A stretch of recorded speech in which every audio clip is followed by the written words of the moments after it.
Kidlat News Updates.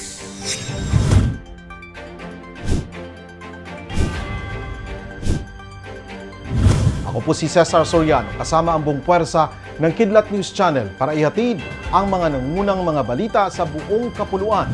Ngayon, tinitingnan ng Armed Forces of the Philippines o AFP ang posibilidad na retaliatory attack o paghihiganti ang dahilan ng pagpapasabog sa Dimaporo Gymnasium sa Mindanao State University sa Marawi City. Tinukoy ni AFP Chief of Staff General Romeo Browner Jr. ang serya ng matagumpay na atake ng gobyerno sa mga nakalipas na araw sa Sulu, Maguindanao at Piagapo, Lanao del Sur na nagresulta sa pagkaka-neutralize sa mga sinasabing pangunahing leader ng local IS-affiliated groups.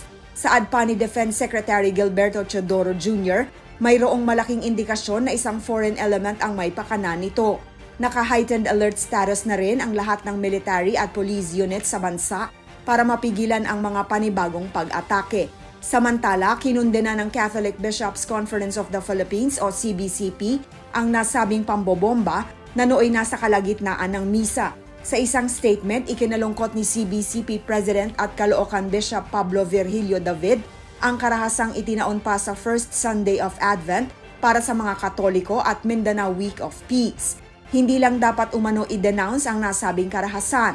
Dapat din umano itong talikuran bilang paraan ng pagkamit sa nais ng bawat Pilipino na kapayapaan. Ipinagdasal din ng obispo ang mga pumanaw at tuluyang pagaling ng mga nasugatan sa insidente.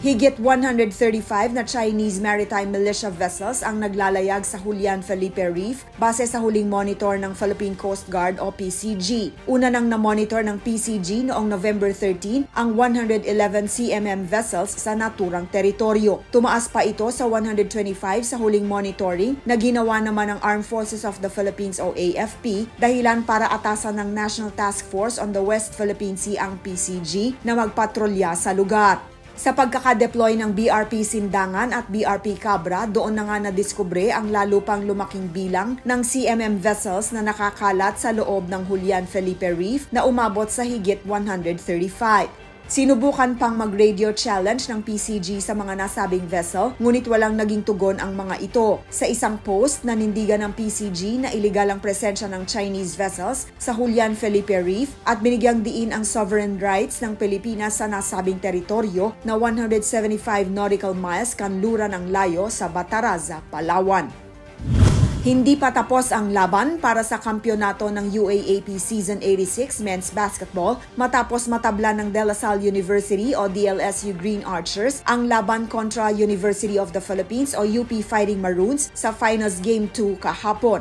Sa harap ng higit 20,000 na mga manonood sa Smart Araneta Coliseum sa Quezon City, naging maganda ang simula ng laban para sa Lasal at napalaki nito ang lamang sa ikalawa at ikatlong quarter. Nagkaroon naman ng tensyon sa pagitan nina Evan Nel at Rylan Torres bago matapos ang fourth quarter. Sa pagtatapos ng laban, napalaki ng Lasal sa 22 points ang lamang kontra UP sa final score na 82-60. Dahil dito, muling maghaharap sa do-or-die game ang dalawang koponan sa Miyerkules, December 6 sa Smart Araneta Coliseum. Samantala, bago ang laro, ilang players ang ginawaran ng parangal para sa men's basketball tournament ngayong season. Most valuable player ang Lasal forward na si Kevin Kiambao.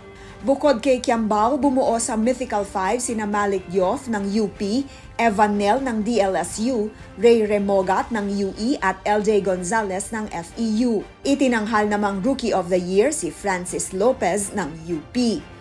Para sa Kidlat News Updates, ako si Rosalyn Sinchonko, nag-uulat. Atin niyo pong natungayan ang mga headlines sa mga nakalipas na oras. Manatili nakatutok para sa susunod na updates at breaking news. Ako po si Cesar Soriano, kasama nyo sa bawat pagputo ng balita.